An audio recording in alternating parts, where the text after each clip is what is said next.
Ooh, what's up, internet? Welcome to the first episode of It's Just Video Games. My name's Nerdy. I'm your host, and I'm so excited to be doing this. I have been working on this podcast for a while now, and it's finally out.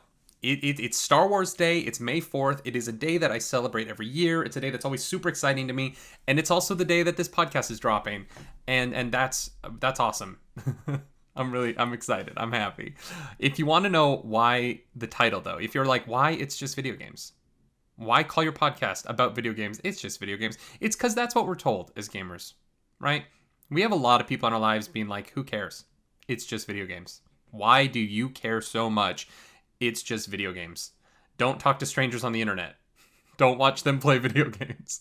Bill Maher just came out and said that he does not understand why people watch people stream on Twitch on his show. And to Bill Maher, I say, you know what? To you, it's just video games, but this is going to be the show where I talk to people about those video games, about why we care, about why we love this, and about the impact that video games have had on our life. I want to spend the time on this show disproving the title. I want you to walk away from It's Just Video Games being like, you know what? It's not just video games. This matters.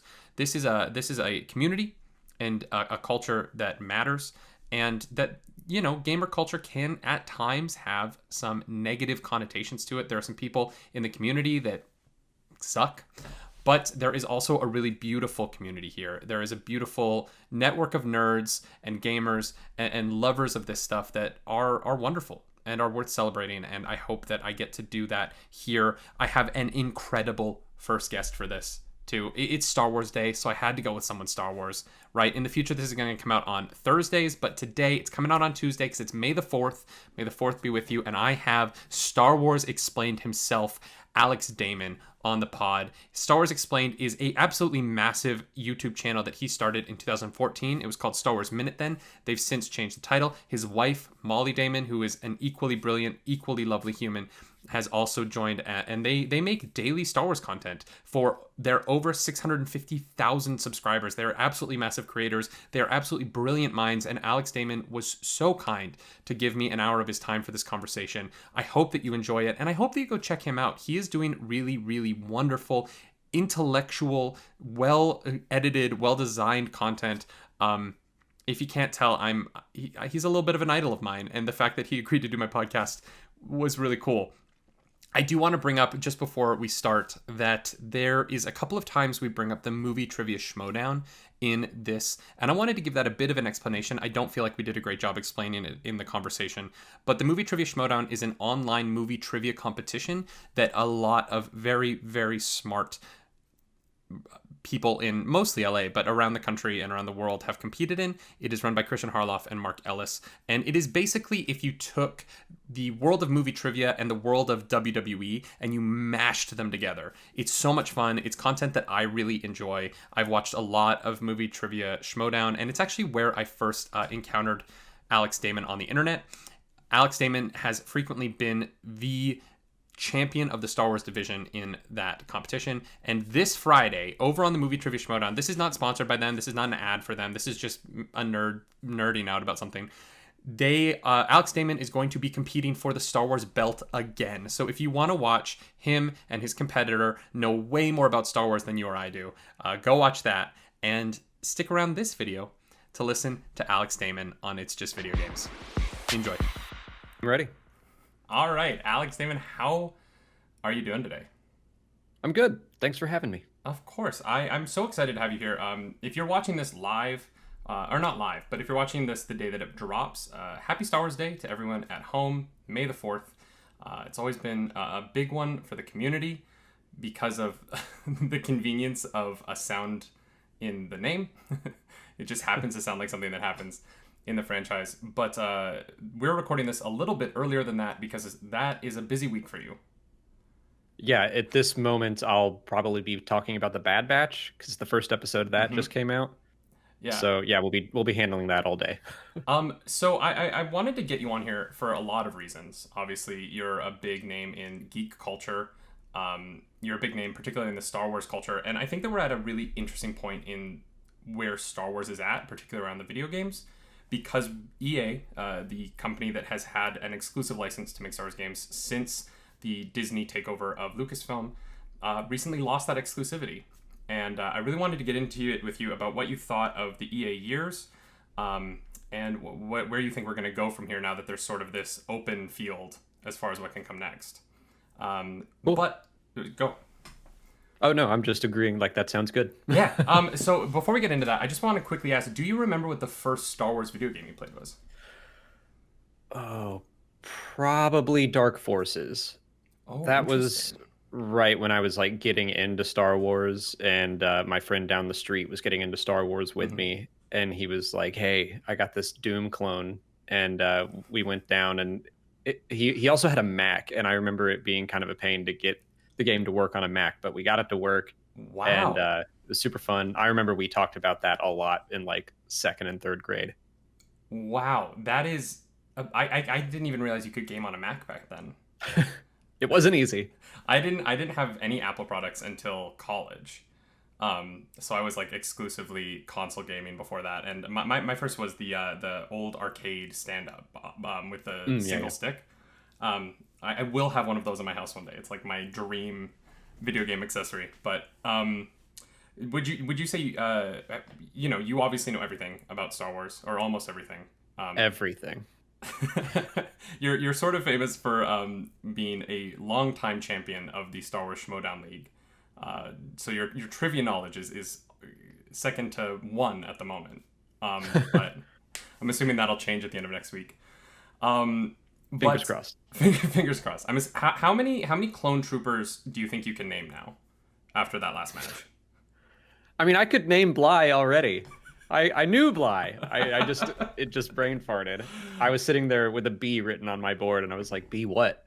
B what? But as penance, I got the Bly action figure. Amazing. So I'll never ever forget him. That match is coming May 7th, right? Yes. But you have another match when we're filming this. You have another match tomorrow, right? You're doing the Inner Geekdom. Yep. Yeah, I've got an Inner Geekdom match tomorrow, and then I've got the Star Wars match next week. And if I win my Inner Geekdom match tomorrow, I think I have another Inner Geekdom match in 2 weeks. So, I mean, it's one thing to know as much about Star Wars as you do, but what is it like having to switch between those two modes? It's not that bad. Like, I'm just the kind of person that if I start to get excited about a fandom, I just eat it up. So, like, Middle Earth is my other big strength because that was just something that I loved in high school, and I was just devouring the books and reading all of the behind the scenes stuff. So that stuff just sticks with me, and I've seen the movie so many times.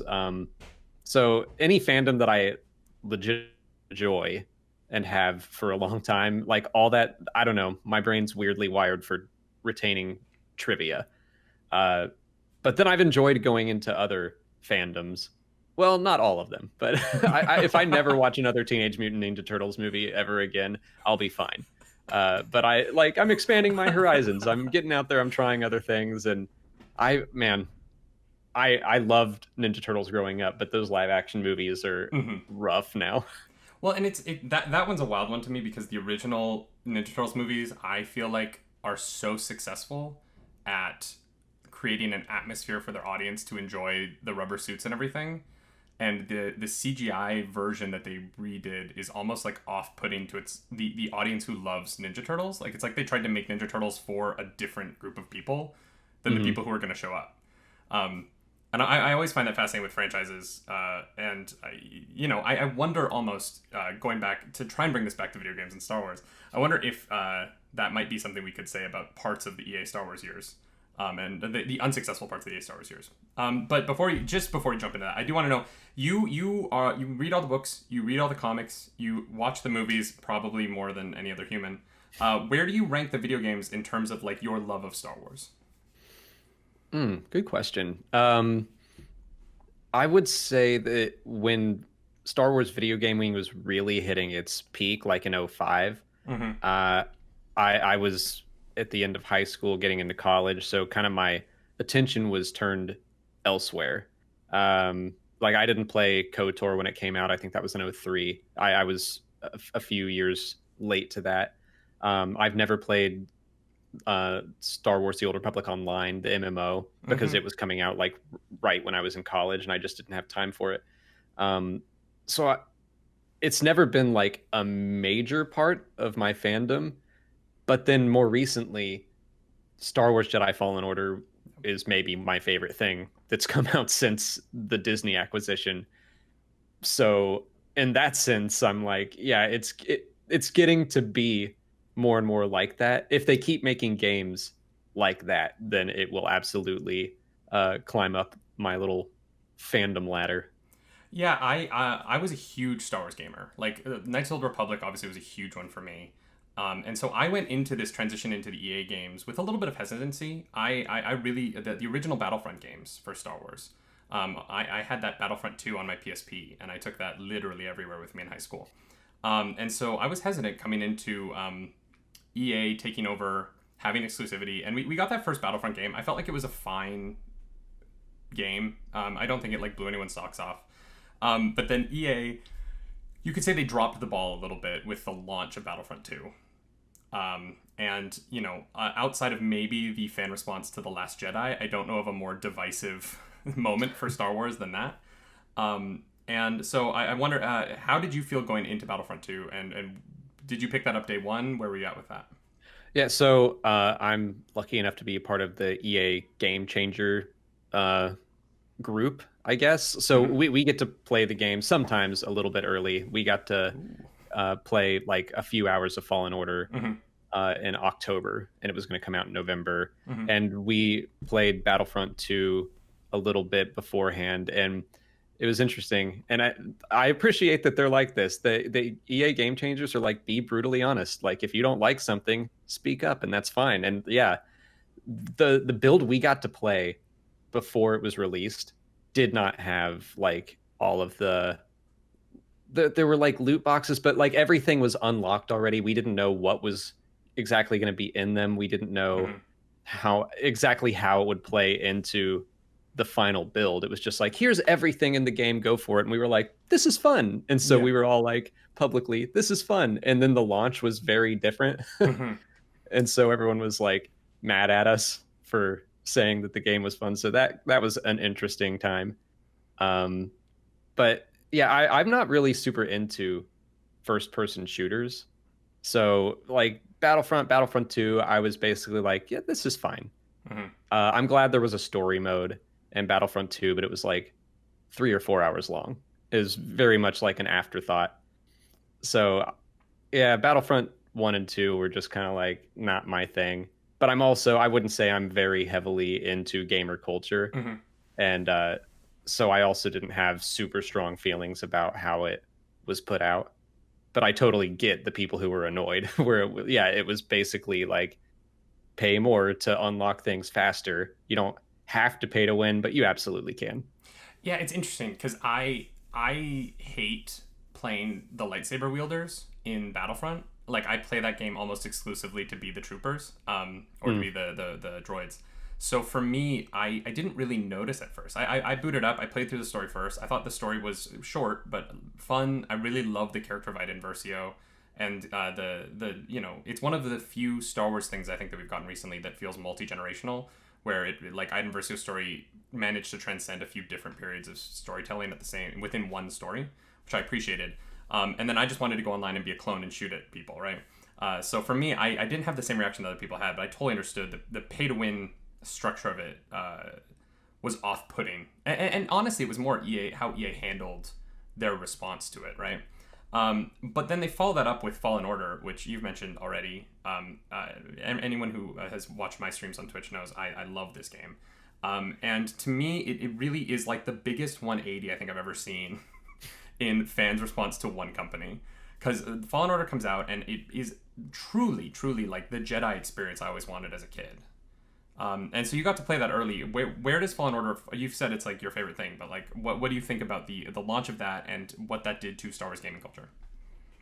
I mean, yeah, it's probably my favorite Star Wars video game. Mm-hmm. Again, I haven't played every single game, and I wasn't like into the gamer culture as much as other people, but that game might as well have been made for me. Like my favorite games are very story driven, one player action adventure, third person like style camera. I love Uncharted. I love The Last of Us. I love the new Spider-Man.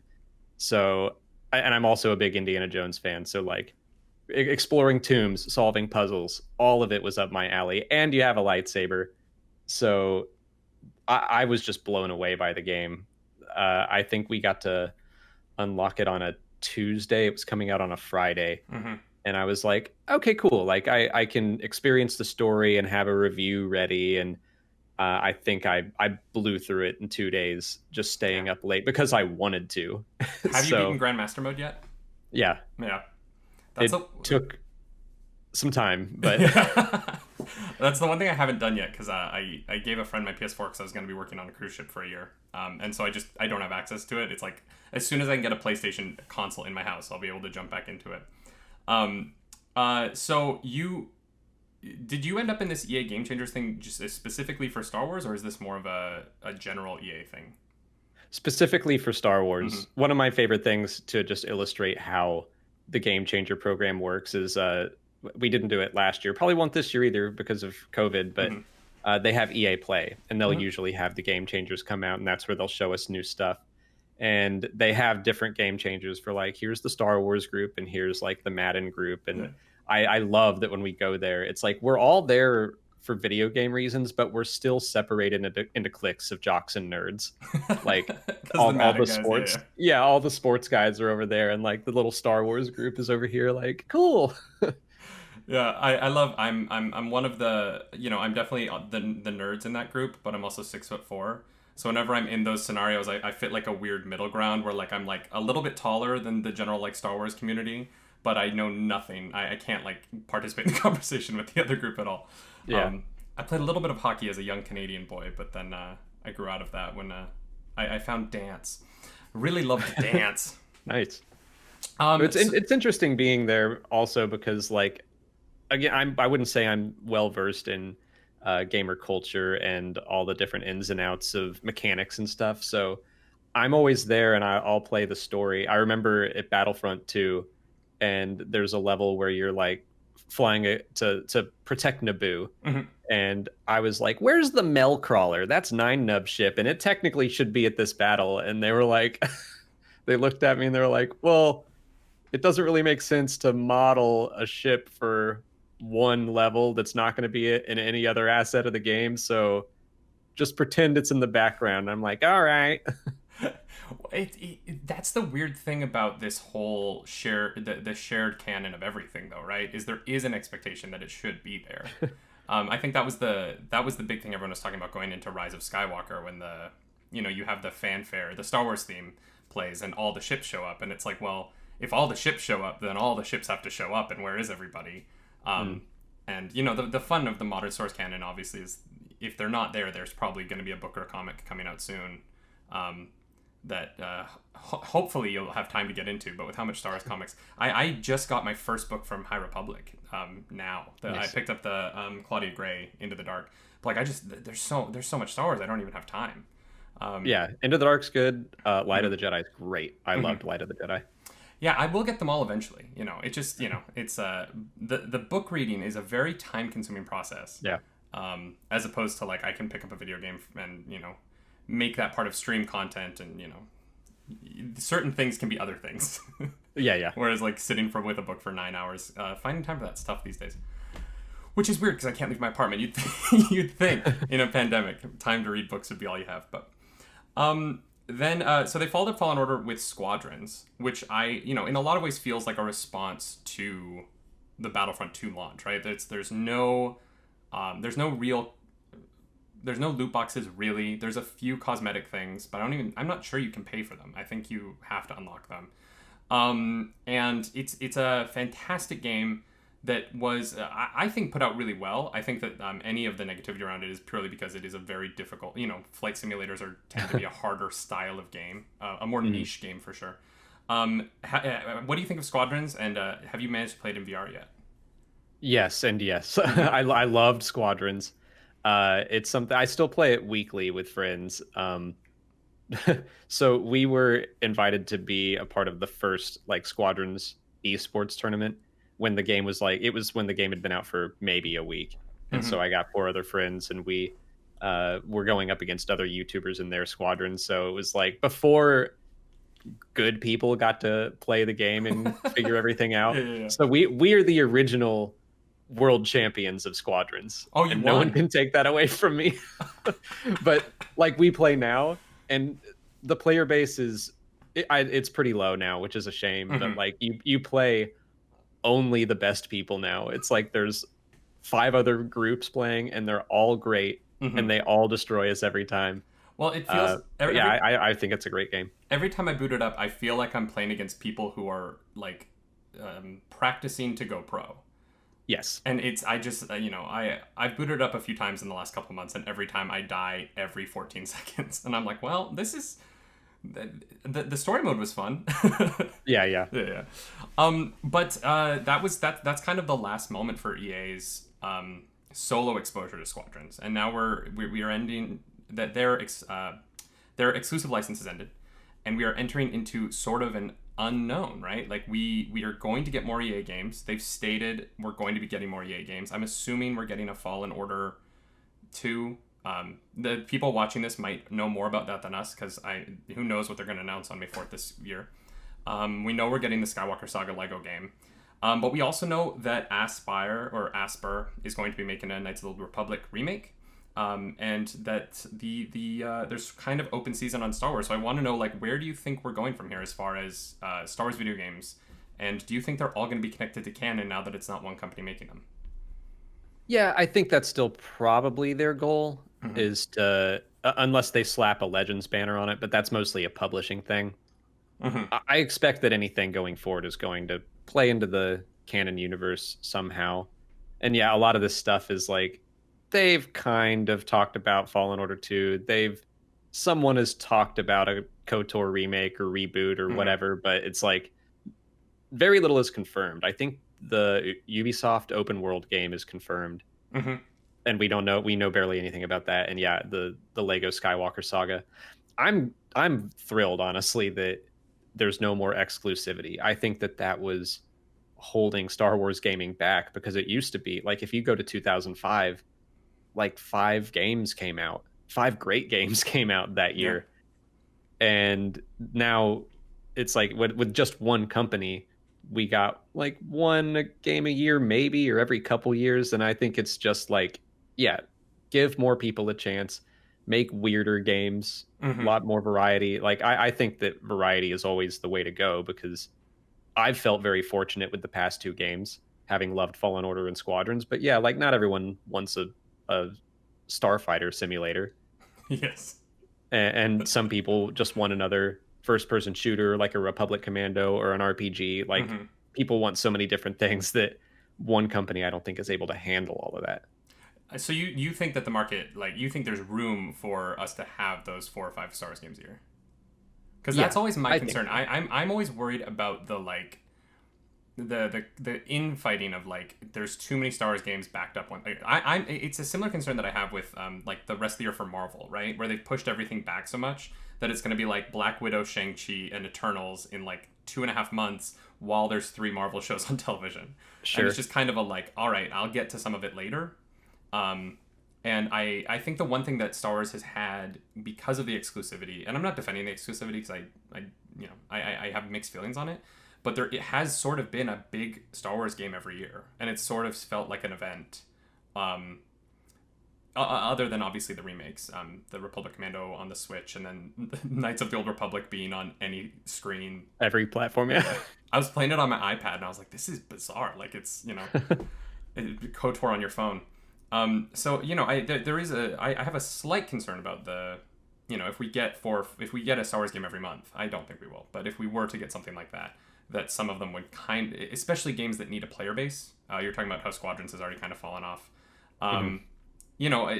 With our move towards these, I'm sure we're going to get a games as service Star Wars game at some point, right?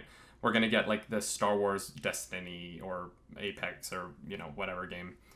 That might be that Switch game. The oh god, I completely forgot about that one. There's the Mercenaries. Oh yeah, yeah. Star Wars Mercenaries or Star Wars something like that. I remember the announcement and just being like, eh, that doesn't look like it's for me. Well, yeah, it was the trailer was like a panning shot of like the hallway of Jabba's palace.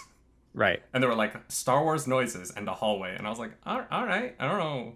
Okay, cool. It's a nice hallway, you know. They could clean more. You would think with Jabba being a slug, you'd think they would have to clean more often than it appears that they do. But there's someone behind him just cleaning up the slug trail every. Yeah. There's just a droid that's like a Zamboni. Yeah. So there is a lot of excitement, I think, about this open world Star Wars game. Where do you think that is going to be set? Are we pushing High Republic for everything, or do you think we're going to keep getting games in the modern or in the traditional saga era? For open world, I think it's going to be original trilogy. Oh, I'm usually pushing for like let's spread out, but in an open world game, I think you're going for just like the fantasy of living out whatever you want to do in Star Wars.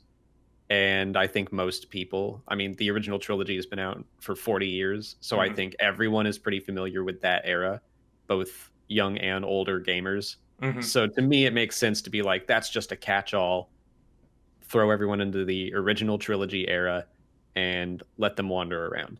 If it's High Republic, I will be delightfully surprised because I think KOTOR proves that people will be excited about Star Wars no matter what era it's in.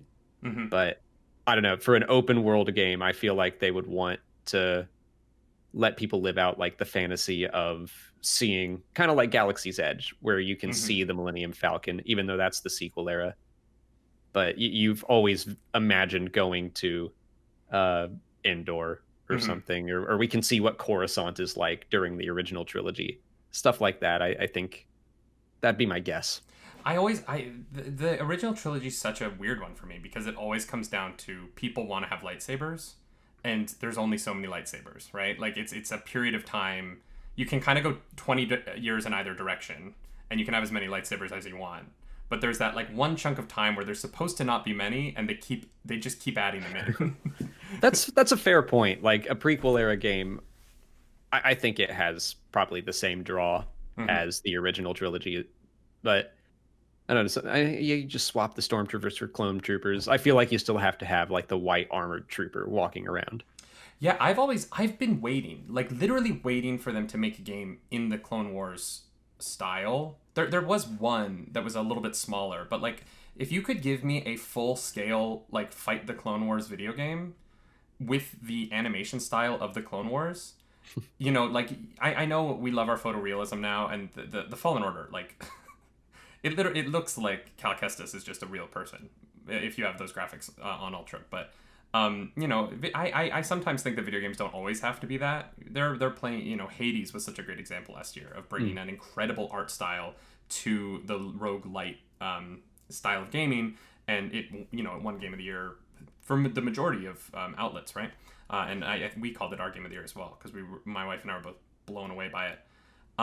But I would really love to see them explore maybe taking Star Wars towards like a Clone Wars or a Rebels style for a video game, and seeing if that can maybe, I don't know. I get a little bit nervous with all of these fandoms that they're getting a little bit away from younger audiences. I talk about this a lot, especially when we were talking about the DC movies, and I fell in love with Star Wars when I was like 4, and my mom is a huge Star Wars fan, right? My mom lined up for the original trilogy in theaters in the 70s. And so going to see new Star Wars movies on opening night with my mom was like my childhood, and she would take me to the arcade. And, you know, as we, you know, playing Fallen Order, playing Squadrons, even Battlefront 2, but to a less extent, I feel like I'm waiting for there to be more modern games that I think suit that younger audience, and that welcome in, like me when I first loved Star Wars. And I, you know, it is a weird thing because we got Resistance, which I loved. I thought Star Wars Resistance was a really excellent Star Wars for younger audiences kind of thing. We've gotten some books that I think are really good entry points for younger audiences into Star Wars. But the video games to me feel like they're skewing older, especially in terms of like difficulty. I think Fallen Order is a very hard game. I think Squadrons is a very, very difficult game. And so I would love to see some Star Wars, some big AAA Star Wars video gaming that is a little bit more all-inclusive in the way that like not exactly Ratchet and Clank, but I know there's a big state of play for the new Ratchet and Clank game later today when we're filming. And that is a franchise that is like very fun for adults, but also welcomes in that like, 10 to 15-year-old audience that I feel like Star Wars, George Lucas says that's who Star Wars is supposed to be for, right? I don't know. I'm hopeful that we'll, maybe that Mercenaries game will suit that a little bit more. But I'm hoping we'll see a little bit more of that and get, stop making games that are, or movies that feel like they're for 25-year-old me, Yeah. It's an interesting trend I've seen. Even, Marvel movies, DC movies, all of these things that I loved as a 10-year-old. I can't buy comics for a 10-year-old anymore unless they're 10-year-old comics, because most comics now are like the Joker's cutting off his own face and stapling it to himself. Doc Ock is like inside Peter's mind, and the comic gets into like consent concerns with his relationship with Mary Jane, and I'm like, this is not Superman fighting a god with punches that I read as a kid. So I don't know. That's the one thing for me is I want there to be games for everyone, and I want to be able to, like, when my nephew's a few years older, I want to be able to sit him down and play a Star Wars game with him, and him be able to enjoy it to the same level that I am. And I don't know that I'm seeing that coming out right now. I don't know if a KOTOR remake is necessarily that game. You know what I mean? Yeah, that's tough, because like Star Wars is always trying to find that balance of like, yes, George Lucas, like anytime a new project comes out, despite not owning Lucasfilm anymore, he like goes to the set and shakes the person and is like, Star Wars is for kids, remember that. And yeah, you're not really seeing that so much with the games, because like you want to make something that is fun for an adult to play, but yeah, they aren't really accessible to a 10 or a 12-year-old the way that the movies or the shows are. And I think that they would be capable of playing something like Squadrons or Fallen Order, but like you're still cutting rats in half, giant rats in Fallen Order. But yeah, I could see them making like, well, I guess you have your Lego Star Wars, but those are so few and far between. And even the emotional story of like Fallen Order's storyline is an adult story. Yeah, like it's not. Yeah. It's very the ending of that game broke me. Like I remember I was doing a contract in Pennsylvania when it came out. I was doing a musical, and I had a show the next day, but I was near the end, so I stayed up until like 3:00 in the morning, and I just was on the floor in my living room weeping at the end. And it was, it's dark. Like the last, I don't want to get into spoilers, but there's a character who dies very near the end of the game in a way that's very sudden and very, very, it's a close-up. But I was like, okay, this is maybe not for a 12-year-old, Granted, 12-year-olds nowadays, who knows what they see with the internet. I'm kind of that last generation of people who, like, if I wanted to download a photo when I was 12, it took about 6 minutes and it downloaded from the top down. So I might just be from a different generation, but it is interesting, and I'm hopeful. We have this incredible. You can do anything in Star Wars gaming. I feel like they could really go anywhere, and now that it's not just EA, I feel like we will probably see that. But time will tell. It's hard to make a video game. It takes time. One of the things about the EA losing the license that I think is interesting is I think people think that like other companies have been working on games waiting for the license to run out. But they wouldn't do that because they don't know that there won't be another deal, right? So I think it's going to be a little bit longer. But, I think it'll be 3, 4, 5 years before we really see a lot of those titles come out. Just because no company wants to have the next Cyberpunk on their hands. Yeah. Especially... I think they probably were making pitches, at least. Sure, yeah. Just with how fast they were like, okay, EA is not exclusive anymore. We're making Lucasfilm games. And then they were like, we're doing an Ubisoft game. We're doing an Indiana Jones game, which I was thrilled about. So like they had a bunch of announcements along with it. So there must have been some level of EA or Lucasfilm behind the scenes being like, hey, we're going to spread this out a little more. So if you have pitches, send them our way. Yeah, that's interesting. God, I would love to know what those pitches are. I would love to know what the pitches that are like too weird to get made are. Because, you know, there's some companies come in with, like, look, we have this idea, and someone's going, no, we can't. Yeah, there's definitely, if they're trying to make everything fit with canon, and video games are really unique in Star Wars because back in the day, you have things like the Force Unleashed or Mm-hmm. KOTOR, and Force powers are unlocked by playing the game. And I think that they are being extra careful with how they treat the Force now Mm-hmm. because the Force is not a game. You don't level up.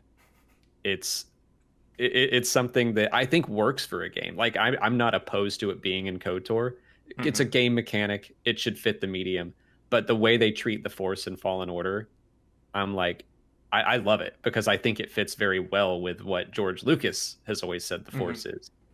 And it's not about unlocking things. It's about like Cal overcoming his trauma and becoming more balanced. And I'm like, guys, you nailed it. But are they going to be able to do that every time?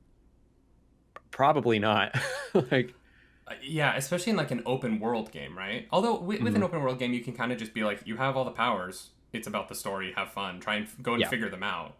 Um, and honestly, I would love to see them explore. I would love a video game that explores a Padawan training, right, and, like, learning the Force.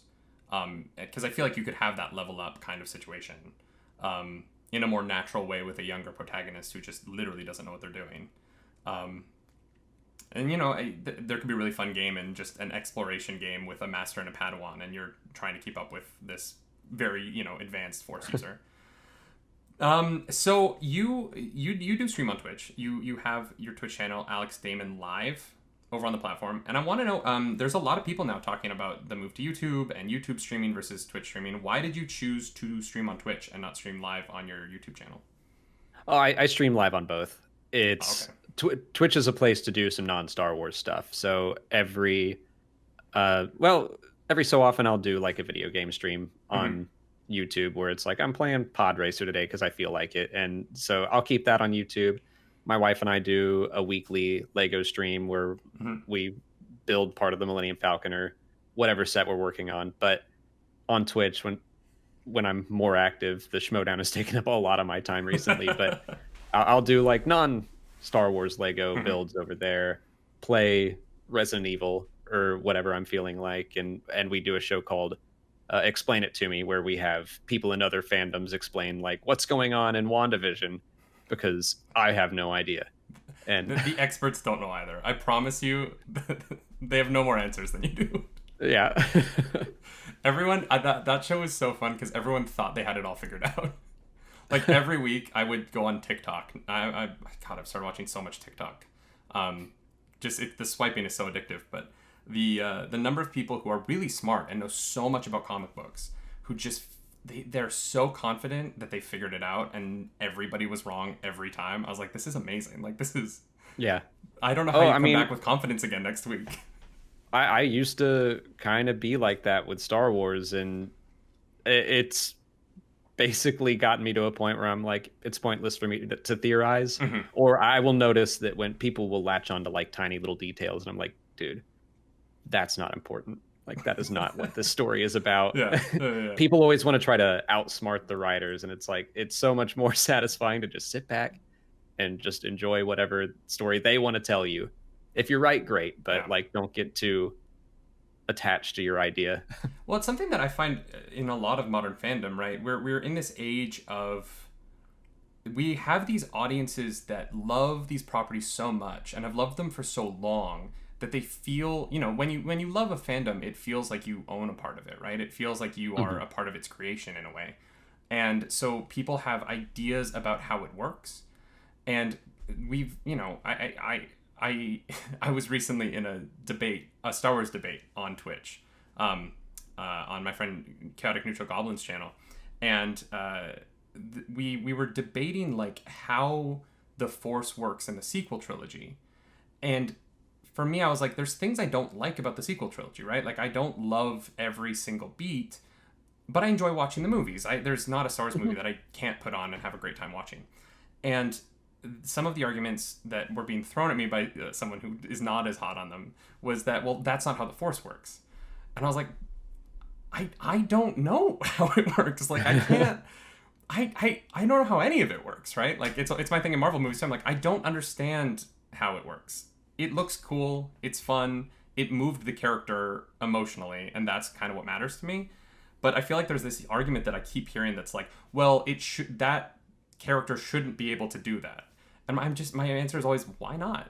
Like, if Yeah. they can do this other thing, I'm the same way. And I do think that comes down to because so many people had Star Wars gaming as such a big part of their like people who were introduced to Star Wars through KOTOR. mm-hmm, I mean, that is understandably their understanding of the Force mm-hmm. and how like, well, yeah, you gotta learn and level up, and only when you reach level 5 are you able to force push or whatever. Yeah. And it's like, well, no. I mean, just like all you need is to watch if you want to focus on the movies and keep everything in that context, just watch what Yoda says about the Force. Mm-hmm. And it's all about just like visualization and believing that you can do something. Mm-hmm. Like Luke didn't believe he could move the X-wing. That's why he failed. That's it. Mm-hmm. Like Yeah. But it's all about just like being balanced. And so yeah, the Force in the sequel trilogy never bugged me at all. mm-hmm. Well, I was also a book reader of the Legends books, and so Mm-hmm. if for me to take in anything from those books and be okay with it, I can't complain about the sequel trilogy, right? Like the Force in the Legends books is just the most catch-all, do whatever you could possibly think of, and I loved it. It was great then. I think some of it's still great now. I wish some of it would come back faster than it has been, but we're getting Thrawn soon in live action, so I'm holding out hope for the end of the year for that, or probably next year. I think the Ahsoka show will be. Yeah, I would Probably. assume so. Yeah. Yeah, I think next year we'll get Andor, Obi-Wan, Mando season 3, and maybe Ahsoka. I think we'll probably get Mando season 3 this year, right? Book of Boba Fett is in December, But and then Mando season 3 is going to be after that. Oh, really? Mm-hmm. Oh, interesting. I thought they were going to try and keep that like November launch for Mando, but Yeah, I think they're filming Mando season 3 now. They just wrapped up Book of Boba Fett, but I think Book of Boba Fett is going to be connected to the Mando storyline. Yeah.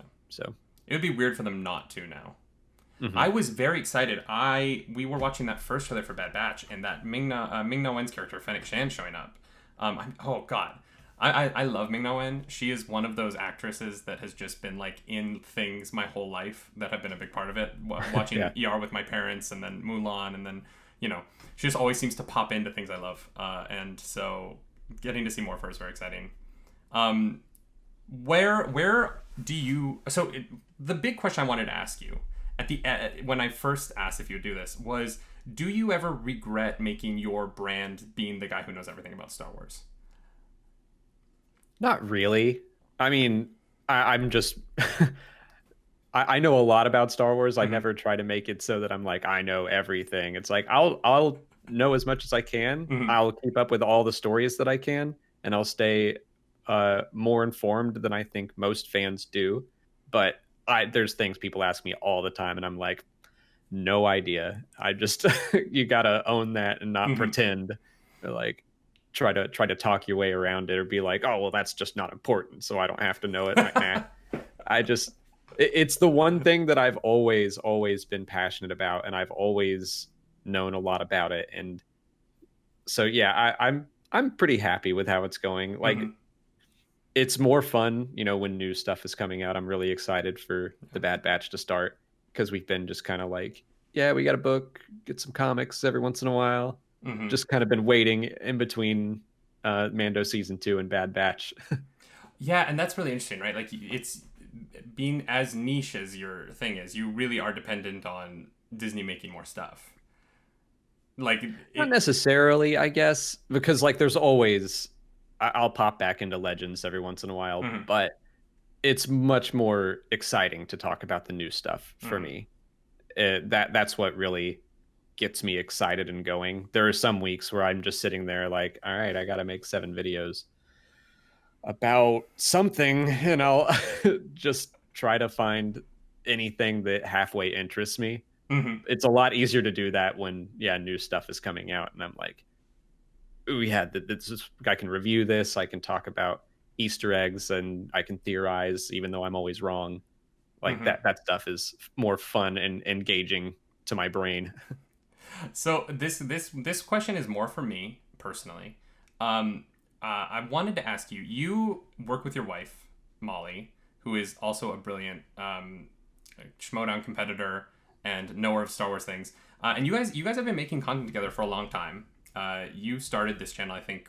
I don't think you two started this together, right? It was just you at the first when it was just Star Wars Minute back in 2014. Yeah, it was kind of like a little, let's do this and see what happens. Mm-hmm. And it didn't take too long before I was like, okay, I need help. Mm-hmm. And so, as someone who is making content on the internet as his job with his wife, what do you and Molly do to have a good working relationship and keeping your relationship and your business life separate, but also together? You know, I think that's something we've only been doing this for less than a year now, so I'm looking to the people who've been doing it longer for advice. probably the same thing as just a good, healthy marriage is communication. Mm-hmm. And in my mind, I have to let go of control. I'm a big old control freak. It's hard for me to let go of anything, and I'm getting better about it. But she is a lot more flexible than I am, and like I think it's made our Q&A videos, for example, a lot better because it used to just be me, and I would just like answer the question, and it would take me multiple takes because if I flubbed something, I'd be like, nope, I'm going to do that again. It always bugs me when YouTube channels are like constant cuts just to get a single thought out. And I'm like, no, I'm going to sit here and I'm going to say my piece and I'll move on. And now it's much more like Molly and I riffing on things. We'll choose questions that will activate like maybe an improv little game between us or spark jokes. And that's just so much more entertaining and so much more fun to film. I remember when she first came on, one of my favorite comments we've ever had is, now that Molly's on the channel, the videos are educational and entertaining. So yeah, I think it's just like, being open to listen and communicate and make sure you're on the same page. It's also hard to just like set aside, especially when you work from home, just take a step back and like close the office door and go down and like cook together, eat together, like, and not talk about Star Wars. That can be difficult, but I think it's important to do. Yeah, we're in a 1-bedroom apartment, so we have a full photo studio set up in our bedroom for when we need to do photos for our Patreon and whatnot. And so it's one of the most interesting parts of it, especially because I'm in Ontario, and we are still in full lockdown. Like nothing is open. I cannot go anywhere. Even the grocery store is at like 15% capacity. So for us right now, it's like I've seen like one person I know in real life that wasn't my wife in the past 5 months. It's literally just been us, and thank God for Twitch, right? Our Twitch community has kept me sane. And I celebrated my birthday yesterday online because I was like, well, I can't see anyone, so I might as well just like hang out with all these people I've built this incredible relationship with through. Happy birthday. Thank you so much. I appreciate that. Yeah, my wife got me the big Razor Crest Lego set, which I'm very, very excited to put together. Just dump it out on the floor and it's built. What? It's screen. Dump it out on the floor and it's screen accurate. Spoilers. We finished that right before that episode aired. Oh my god. Yeah, I know. There's a part of me she handed me. I was like, how awful would it be if I built this and then like hit it with a baseball bat for a video, just for the like.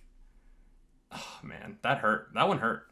I'm not ready for the day they blow up the Millennium Falcon.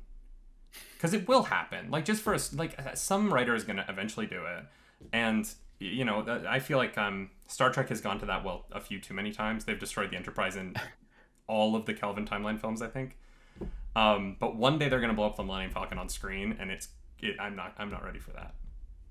I'm skeptical that they will, just because it's ageless. Like, that's why I'm like, you don't kill Chewbacca, you don't kill 3PO or R2 or any of the droids, you don't kill the Falcon, because you can jump 1,000 years into the future and there they are. Like they're still recognizable icons of Star Wars that can anchor any story. Yeah, I'm mostly just saying, don't do it. I don't want to watch that. It'll hurt. you don't think a moon's gonna land on Chewbacca anytime soon? No, I think they only did that because it was a book. Yeah, yeah. And like, yeah, I think Chewbacca's a timeless character that anyone can be in that suit. Mm-hmm. So, obviously, Star Wars, the movies are always kind of the top of the pyramid, right? I feel like that's always the thing we're most excited for. Do you think there is room for a Star Wars video game to go into the future of the Star Wars universe, past Rise of Skywalker, before a movie does it? Hmm.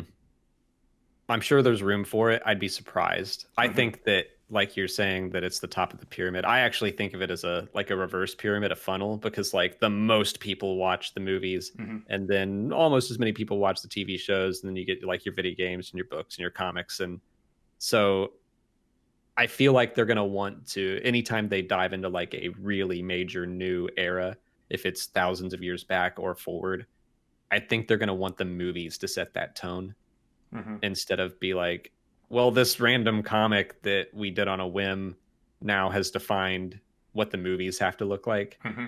I think they'll go the other way around, or video game. Well, that's one of my favorite things about Star Wars, right? Is the movies. There is no change in like the technology. Yeah, Like if you go to KOTOR, the ships look different because they're like different shapes, but the actual like functioning of the technology is so consistent across thousands of years. Up until Last Jedi adds, the ability to track through light speed, which I feel like is like kind of the only technological advancement we see across Star Wars in a weird way. And I'm actually kind of excited to see, I think it puts writers into a box in a way. It gives them a constraint around light speed that I think will actually be fun to play with in the future, because they'll actually have to like think about how fights end instead of just being like, and somebody ran away, which is, sort of a recurring thing in Star Wars. uh-huh. Yeah, that's interesting. I almost wonder, I almost wonder if they'll make a movie that opens up the future. I think Rogue Squadron could do it, because who knows when that's going to take place. I do think it's going to take place post Rise of Skywalker. Mm-hmm. My main reason is because Wedge. I think Wedge has to be in it, Mm-hmm. and I think it'll be Dennis Lawson, and I think it'll be him passing the torch on to whatever Rogue Squadron is doing at that point. But that either that or they spend the whole movie de-aging him. But I think he will be part of the squadron and kind of the teacher Mm-hmm. that hands the torch over to the next generation of pilots. Yeah, it would be weird to have that movie without him or Luke, right? Like, you need one of them. Mm-hmm. Yeah. Shame it can't be Biggs, just because the last name Darklighter is so good. You're right. So what is the next thing coming up that is not Star Wars that you are super excited for? Or are you just too caught up in the Schmodown to even think about new things? Probably, you know what? It's Ted Lasso season 2. This freaking football show is all anyone recommends to me. Watch it. Yeah. It's the best thing. I'm not like big into sports. Mm-hmm. I know how soccer works. I played soccer growing up, but I don't know. You hear the premise of it and you're like, okay, it's based off of some parody commercials. Mm-hmm. It, by all rights, it should not work, but it is like the funniest and most heartfelt thing. I've watched season 1 4 times in the past like 3 months. It's only 10 episodes. They're Mm-hmm. short episodes. Like you can blow through it, but God, it makes you feel good. Yeah, I've been recommended it like 100 times, and I have the SAG screener, but I realized I don't have a DVD player. Like I don't have anything that can read. We're trying to get a PS5, but it's basically impossible. And so I got like the full, you get this, I'm an actor in SAG, and I got this giant package of DVDs of everything that came out last year. And I can't do anything with it because I have no way to. My laptop doesn't have one. My computer. It's a whole new world. That's crazy. I'm surprised they didn't just digitally do it. You'd think that'd be a lot. They did, but the digital ones, they have a. Basically, they have to send everything to every single SAG member, and there's a lot of people of advanced age in the union. I think I hope that's an okay way to say that. Who Sure. don't want to have to learn how to use a computer. And so I feel like we'll go all digital eventually, but the union unfortunately is we're still going to be sending out these packages for a few more years, I think. Even though it costs the producers of the movies a lot of money. You know, there's times where people are like upset that an indie darling won't be nominated for a bunch of things, and part of the reason is literally just that the producers can't afford to send the DVDs out to, I think it's like 12,000 people for one union, and like they have to do it for 5 different unions. Like, it's a huge expense. And so sometimes that's why you see the bigger studios have a bit of a leg up, because they can afford to do that and the meet and greets and all this stuff that goes into award season. Well, you know what? I find you so fascinating. I find your content endlessly fascinating. I think you have done such an incredible job of melding some information that can at times feel a little impenetrable, because it can get very deep cutty in a way that I don't think is for everyone. And yet the way that you present it visually and it really makes it accessible. I've never watched one of your videos and not felt like anybody could watch it and fully understand everything that's going on. So I'm so grateful that you decided to talk to me today. I'm a huge fan of yours. I actually found you through the Schmodown, which is interesting. I'd never heard of you, and then I watched that, and then I started going back through your back catalog of videos back in like 2017. Do you have anything coming up that you want to plug? I know you have a couple big matches. Sure. Yeah, I've got at least one Schmodown match that'll be happening on May 7th. Yesterday, I put out from when this is airing, right. on May 3rd. I put out my biggest video of the year. I do the big canon timeline recap that I add to every year. It looks better than it ever has. I actually hired a friend who is a graphic designer to make all the graphics for it, so it looks good for once. I'm looking at my past ones. I'm like, ugh, these are garbage. This is the future. So I'm thrilled with how it came out. Mm-hmm. One of the things I find amazing about your channel is those are your most watched videos. And I would always expect it to be something that's in the 3 to 5 minute range that people can kind of get through, right? Or go back to. And yet it's your canon timelines. The viewership on those is truly insane. Yeah. Yeah. And it's like the same story every year, but people want to see the 7 minutes that get added to it. So how long is it now? I think it's 58 minutes this year. I was close to breaking an hour, but I didn't want to force just, I don't know, ramble on about something that wasn't that important just to break 60 minutes. So next year. I mean, the fact that you can even distill down everything in canon right now to an hour is very impressive. I don't think I can. If you asked me what Fallen Order was about, I don't think I could do that in less than 20 minutes. But I tend to be long-winded. Yeah, and it's I'd spend maybe a minute on Fallen Order. Mm-hmm. It's very just okay, how does the event of this book impact the galaxy, or at least the major players? How did this change Luke or whatever? So yeah, it's more, if Fallen Order 2 comes out, then I'll probably talk about Fallen Order 1 a little bit more, just to connect it to it's weird. Well, thank you so much for being here. I will let you get back to your studying. I know that you have to watch the Star Wars movies from sunup to sundown. So I wish you luck next week. I'm rooting for you. I think you're gonna win. So pulling out for the good guys. I don't think I should say that. I'm assuming your competitor is also a very good person. Yeah, he's great. Well, I mean, technically, I'm the one that's kind of going dark side now. What? I've if you've never seen the Schmodown, there are characters that we play, and I've always just been myself. But the idea that I've held the belt for so long, I kind of pitched to Christian, the guy that runs it. I was like, what if I'm kind of like a golem type creature that needs a belt? Oh, interesting. And when it gets taken away from me, it's all I can think about and all I'm concerned with. So that's I'm descending into chaos a little bit. You're becoming the General Grievous of the Schmodown. You need a lightsaber collection to feel like you're whole. Exactly. Well, Alex, thank you so much. I hope you have a wonderful match tomorrow. No, on Friday. Yeah. Filming things, we usually film things and put them up immediately because we do a lot of trailer reactions and stuff like that. So this whole filming in advance thing is very weird for me. I'm gonna actually edit this video. That's gonna be fun. Thank you so much, man. I hope you have a wonderful day and good luck. May the force be with you. Thank you. Thanks for having me.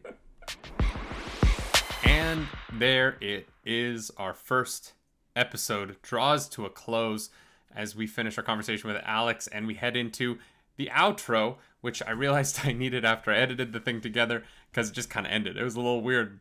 But if you got all the way to this point, thank you so much for listening or watching. It's Just Video Games. This new adventure that I'm going on here on YouTube and across our podcast feeds. If you want to listen to this, have it right in your ears. If you are a YouTube watcher, make it a little easier in the future. We're everywhere. We're on Spotify, Apple, Breaker, iHeartRadio, all the dang places.